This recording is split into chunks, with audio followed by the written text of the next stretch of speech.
Assalamualaikum warahmatullahi wabarakatuh. Hari ini kita masuk ke pertemuan 3 mata kuliah Geometri Transformasi. Pada pertemuan ini kita akan membahas materi refleksi. Jadi apa saja di dalam refleksi yang akan kita bahas? Yang pertama, definisi dari refleksi.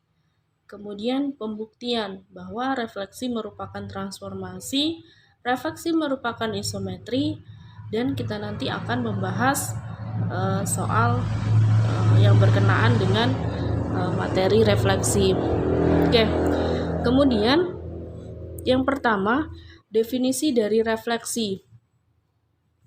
Suatu refleksi atau pencerminan pada garis S adalah suatu fungsi MS yang didefinisikan untuk setiap titik pada bidang V sebagai berikut.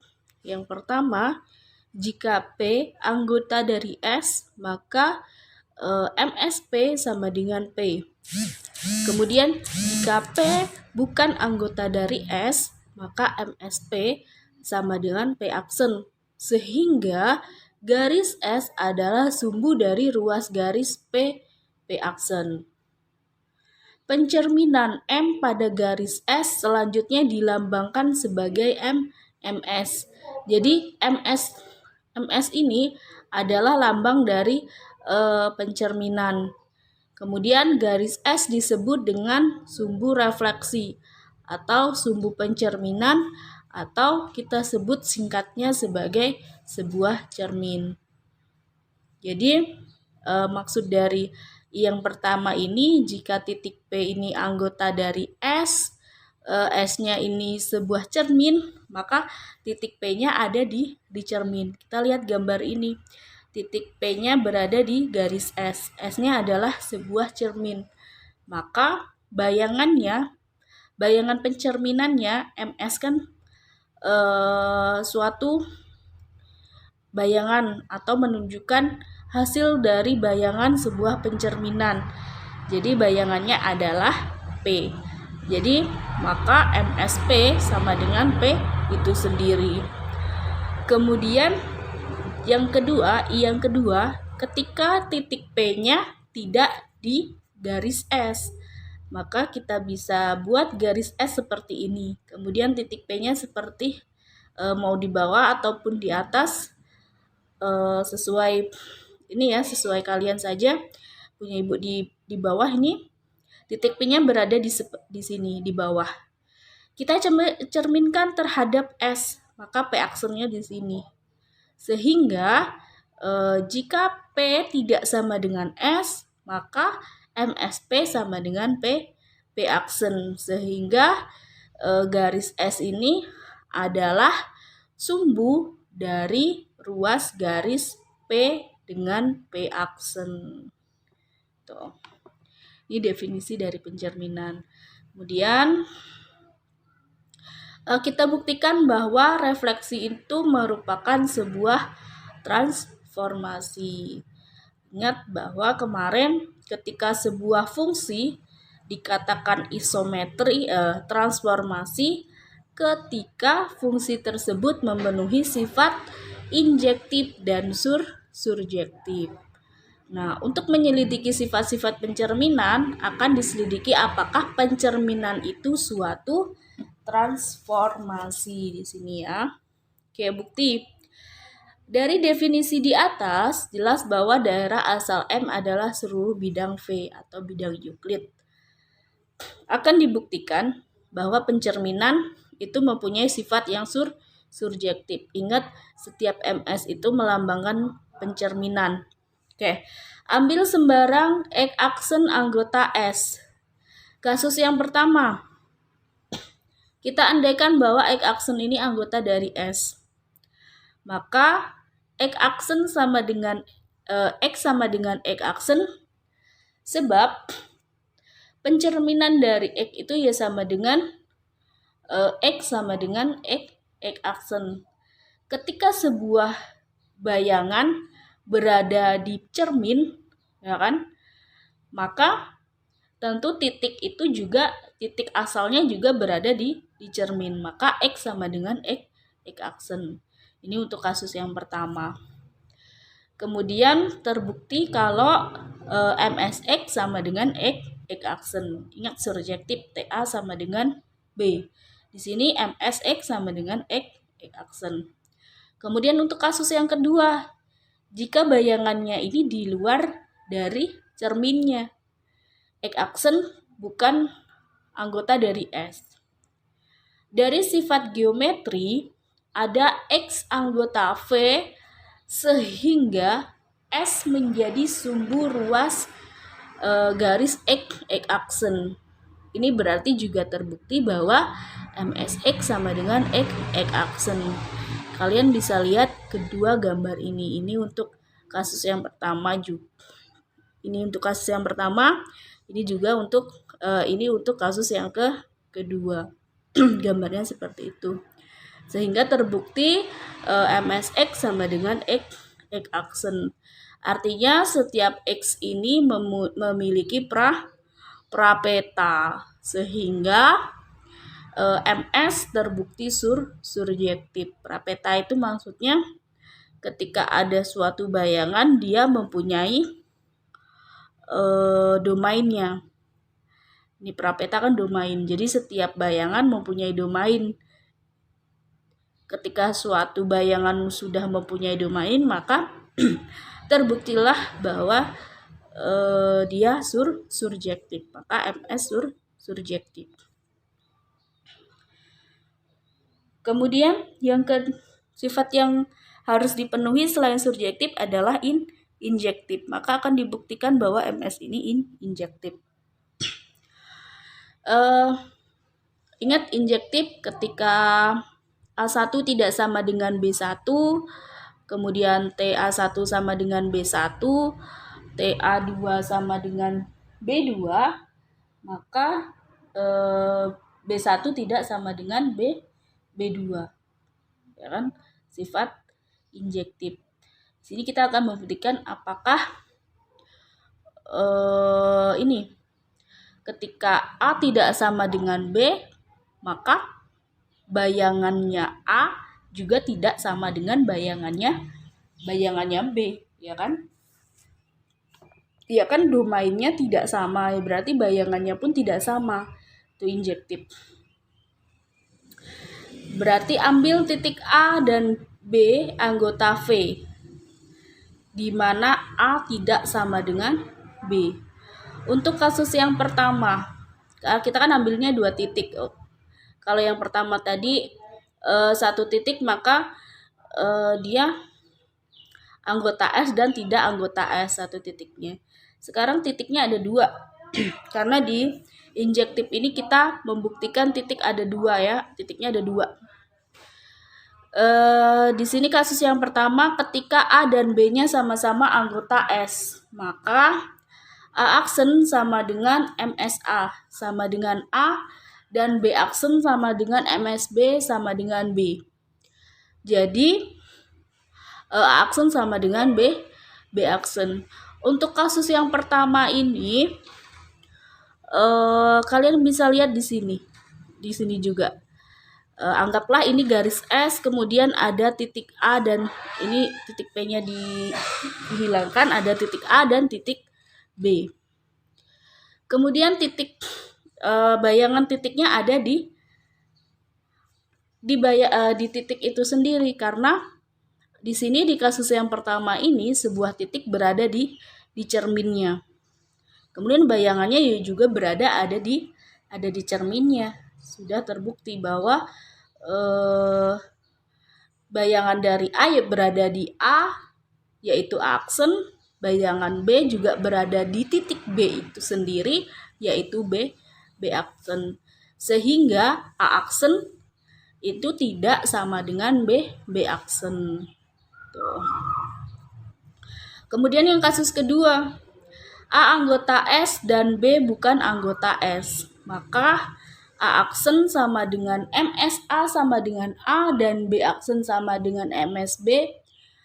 Dengan B bukan anggota S. Jadi A aksen tidak sama dengan B aksen. Kalau yang kasus kedua juga terbukti dengan jelas ini. ketika A ini berada di garis S, kemudian B-nya tidak berada di garis S, otomatis bayangan titik A ini ada juga di garis S dan bayangan titik B ada di seberang garis S-nya. Kan S-nya cermin. Maka bisa kita simpulkan bahwa A aksen juga tidak sama dengan B aksen. Kemudian untuk kasus yang ketiga, kedua titiknya tidak sama dengan bukan anggota di S.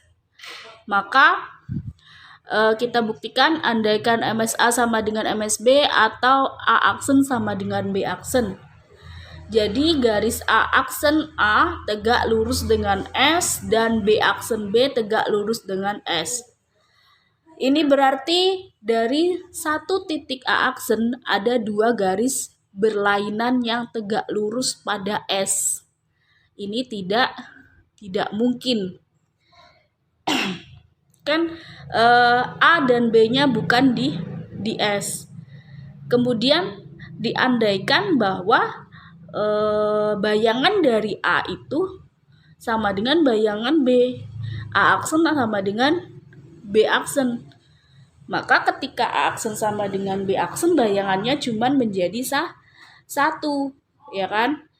Jadi ketika harusnya A aksen A ini tegak lurus dengan S, kemudian B aksen B tegak lurus dengan S, ya kan? Kemudian kan bayangannya itu dia seperti ini nih, kalian lihat gambarnya. Nih, kita kan andaikan A aksen sama dengan B aksen, ya kan? Ini yang kita andaikan.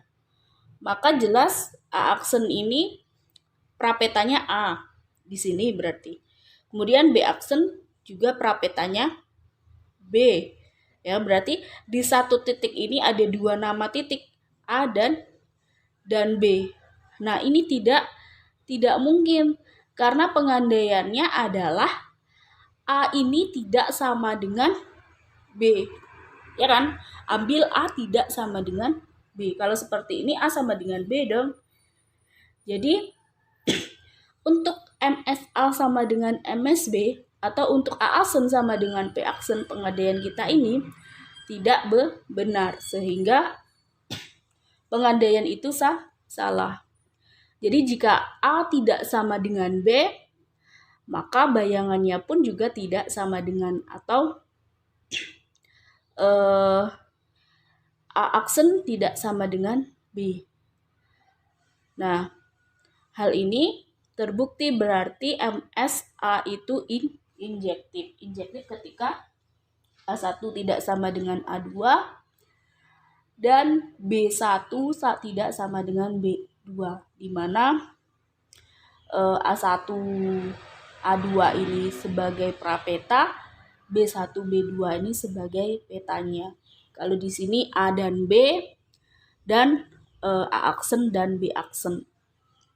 Ya. Jadi terbukti bahwa pencerminan itu mempunyai sifat injektif.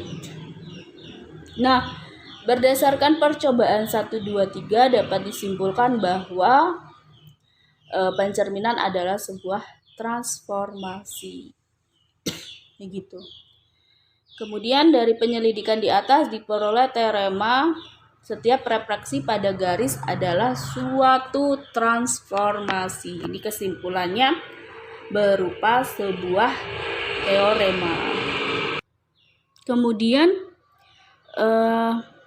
kita buktikan refleksi merupakan sebuah isometri. Pada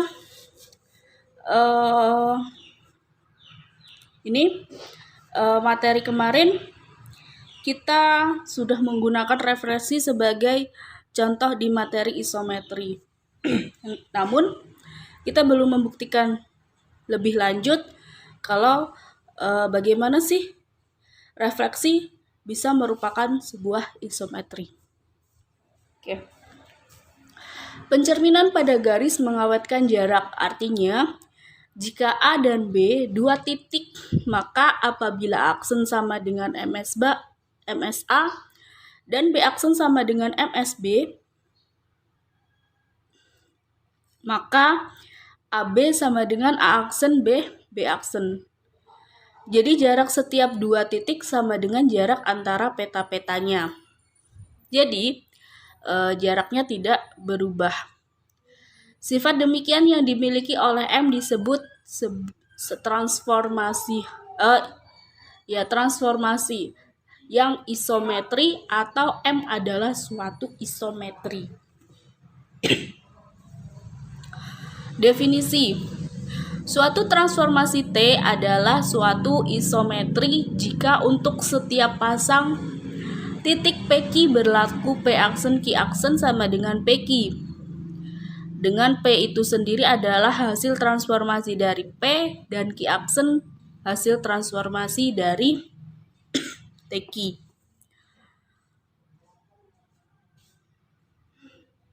Teorema 3.2. Setiap refleksi pada garis adalah suatu isometri. Jadi A aksen ada bayangan dari A, maka AB sama dengan A aksen B aksen. Teorema ini kita buktikan bahwa refleksi pada garis adalah suatu isometri, akan kita buktikan di sini.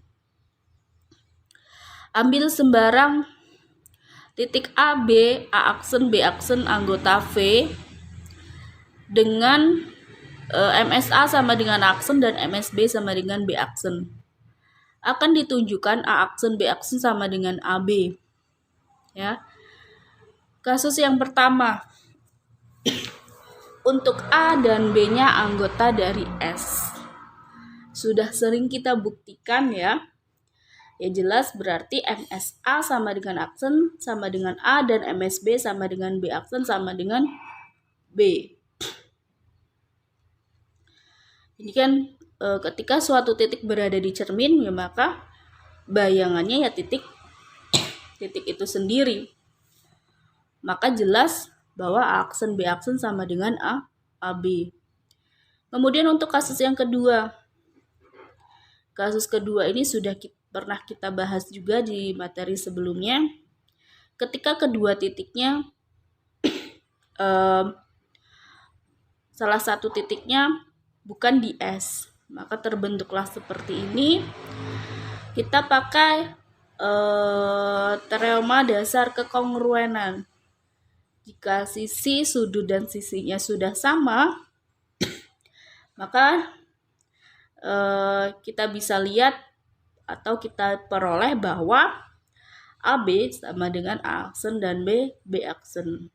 Kan lebih bisa lihat penjelasan lebih rincinya berada di materi isometri kemarin ya. Kita sudah buktikan. Kemudian untuk kasus yang ketiga adalah tugas kalian kemarin. Kemarin sudah ada yang tanya juga, kalau gambarnya, pembuktian dari gambarnya ini ada yang beda bagaimana? Ya tidak apa-apa.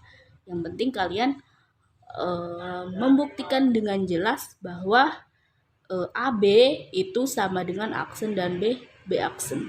Ketika kedua titiknya tidak berada di S. Oke, coba sekarang kita bahas kasus yang ketiga.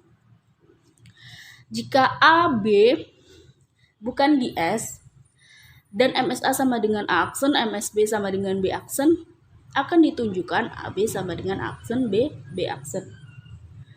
Oke, gambarnya seperti ini. Garis S, kemudian A dan B-nya tidak berada di S. Kalian mau bikin tegak lurus pun tidak apa-apa.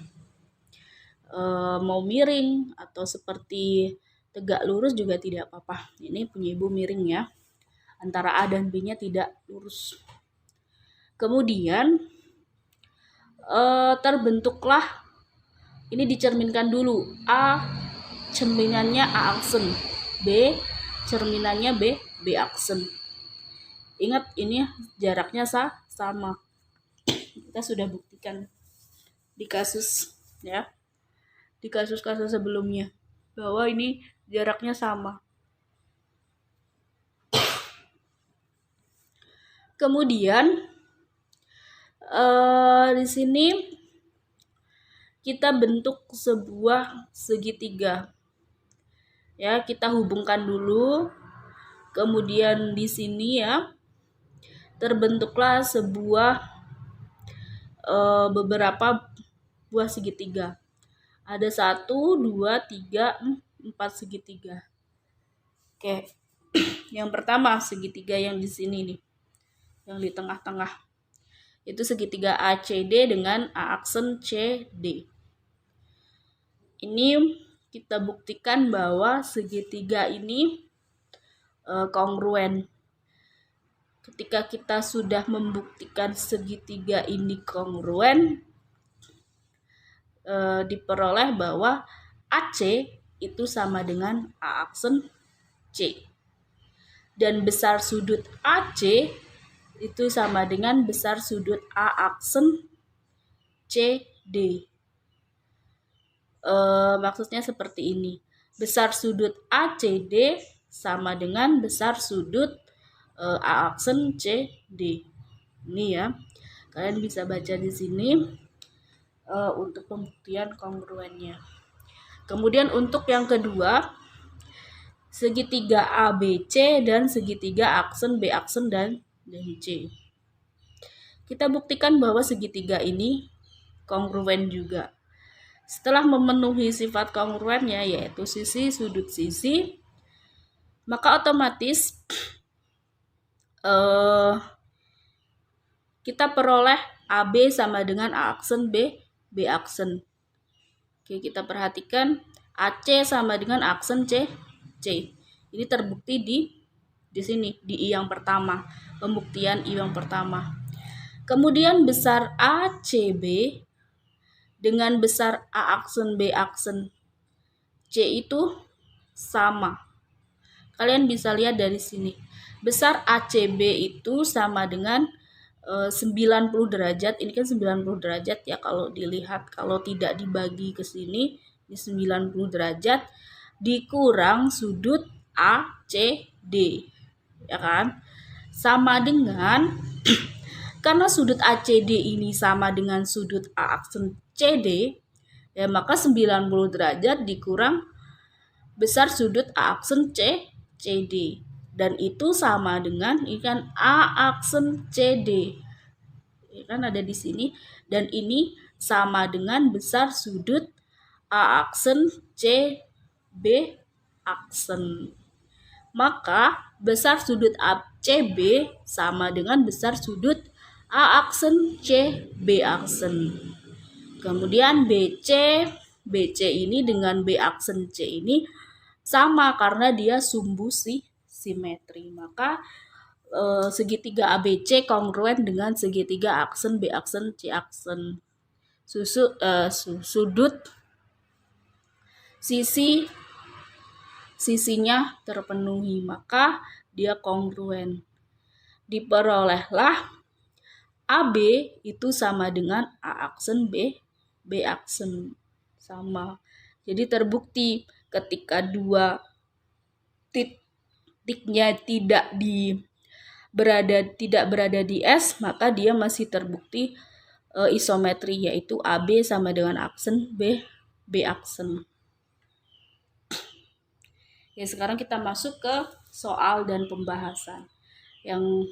Soal yang pertama, apabila pada V ada sistem sumbu ortogonal dan koordinat A ini 1,3 dan koordinat B ini min 2,1. Tentukan persamaan sebuah garis G sehingga MGA sama dengan B. Ya, kita identifikasi atau kita pahami dulu maksud yang diketahui di soal dan apa yang ditanyakannya. Kayak ada sebuah titik A dan titik B, di mana koordinat titik A 1,3 dan titik B-nya min 2,1. Yang ditanyakan persamaan sebuah garis. Persamaan sebuah garis sehingga bayangan dari titik A ini sama dengan B.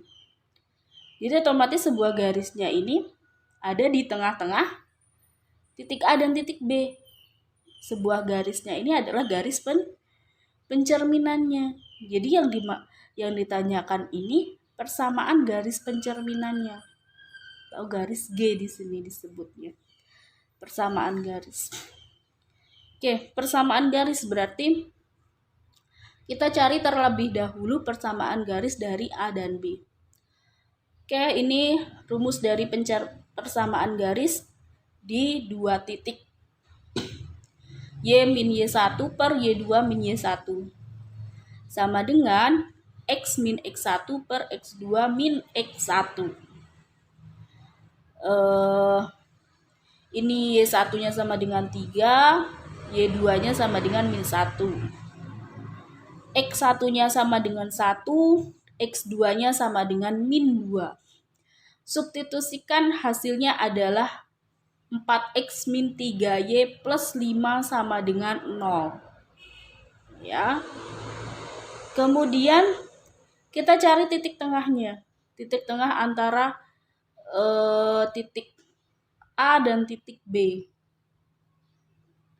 Titik tengahnya berarti dibagi 2. Ya, dijumlahkan kemudian dibagi 2. Ini titik A, ini titik B. Dijumlahkan. Yang X dengan X dan yang Y dengan Y. 1 min 2 hasilnya min 1. 3 plus min 1 hasilnya 2. Berarti min 1 per 2 dan 2 dibagi 2 1 berarti titik tengahnya ketemulah min 1 per 2, 1. Kemudian untuk mencari garisnya kita butuh gradien. Gradiennya didapat dari sini, dari persamaan garis AB. Rumus gradien ketika persamaan seperti ini adalah Y sama dengan MX plus C. Di mana M-nya kita tahu bahwa dia adalah gradien. Persamaan ini kita jadikan Y sama dengan MX plus C. Berarti di sini Y sama dengan min 4 per 3 X plus min 5 per 3. M-nya yang min 4 per 3. Jadi gradiennya min 4 per 3. Ketemu sudah titik tengah dan gradien. Kemudian kita cari persamaan garis yang melalui sebuah titik dan gradien M. Rumusnya ini Y min Y1 sama dengan M X min X1. Y1-nya sama dengan 1, X1-nya sama dengan min setengah. Kita substitusikan, ya kan, gradiennya min 4 per 3, kemudian min X1-nya min setengah, jadi hasilnya plus, ya. Hasilnya ketemulah 6X min 8Y min 5 sama dengan 0. Jadi persamaan garis G adalah 6X min 8Y min 5 sama dengan 0. Tuh, ini jawabannya. Kemudian soal yang kedua. Diketahui G sama dengan X, Y di mana X sama dengan min 3. Kemudian yang ditanya MGA bila A ini 2,1. Bayangan dari titik A, kemudian titik A-nya itu sendiri koordinatnya adalah 2,1. Kemudian ini persamaan garisnya X, Y di mana X sama dengan min 3. Ini garisnya. Yang ditanya bayangan dari A-nya. Oke, berarti ada G-nya ini X, Y. Berarti kita bikin koordinat X dan koordinat Y, ya. Koordinat X, koordinat Y. Kemudian di mana X sama dengan min 3, berarti kita bikin min 3. Sini min 3. X sama dengan min 3. Kemudian titik A-nya diketahui 2,1. 2 kita anggaplah di sini 1, ya berarti 2,1 di sini titik A. Kemudian ini garisnya ini garis G-nya ini sebuah cerminnya. Berarti di sini titik A, berarti di sini A aksennya di sini. Setelah itu di tengah-tengah sini berarti ada titik tengahnya. Titik tengahnya berapa? Kita lihat X-nya ini min 3. Kemudian Y di sini tadi 1, ya berarti min 3,1. Ketemu titik tengahnya min 3,1. Sekarang yang akan kita cari adalah MGA atau A aksennya. Berarti nih, persamaan garis yang melalui A 2,1 dan tegak lurus G adalah Y sama dengan 1. Y-nya sama dengan 1 sudah ketemu. Kita lihat dari sini, ini kan Y-nya 1. Di sini juga 1, B di titik tengahnya. Otomatis di A-nya kan lurus kan? Tegak lurus kan, berarti Y-nya di sini 1. Kita cari X-nya berapa, kan? Dari titik tengah B sama dengan min 3,1, ini titik tengah antara A dengan A aksen. Maka min 3,1 sama dengan, ini rumus dari titik tengah ya. Ini rumus dari titik tengahnya. Ini titik tengahnya sudah diketahui. Yang akan kita cari adalah bayangannya. Daerah bayangannya. Berarti ini rumusnya XA sama dengan XA aksen per 2, YA sama dengan YA aksen per 2. XA-nya kita ketahui 2. Kemudian YA-nya 1. 2 plus XA aksen 1 plus YA aksen. Sama-sama dibagi 2. Berarti min 3,1 sama dengan ini. Nih ya. Kita hilangkan 2-nya, sama-sama dikali 2. Maka ini min 6,2. Dan ini tinggal 2 plus XA, 1 plus YA aksen. Ya. Kemudian untuk kita ketahui, untuk mencari XA-nya berarti dipindah ruas. XA sama dengan min 2, min 6, min 2, hasilnya min 8. YA aksen sama dengan 2 min 1, hasilnya 1. Terbukti ini juga 1. Di sini tadi kan sudah diketahui 1 nih, Y sama dengan 1 ya. Di sini juga hasilnya 1. Untuk membuktikan benar enggaknya, Y-nya bisa dibuktikan. Dari koordinat ini Y pasti 1. Di sini juga ternyata hasilnya juga 1. Terbukti. Jadi titik A aksennya itu sama dengan min 8,1. Jadi MGA-nya sama dengan min 8,1. Kemudian ini ada tugas. Di sini ada garis H ya, tugasnya garis H X, Y, di mana Y sama dengan X. Gambarnya kurang lebih ya juga seperti ini. Kalian sesuaikan dengan apa yang diketahui dan ditanyakan pada soal. Sekian materi pada pertemuan kelima ini.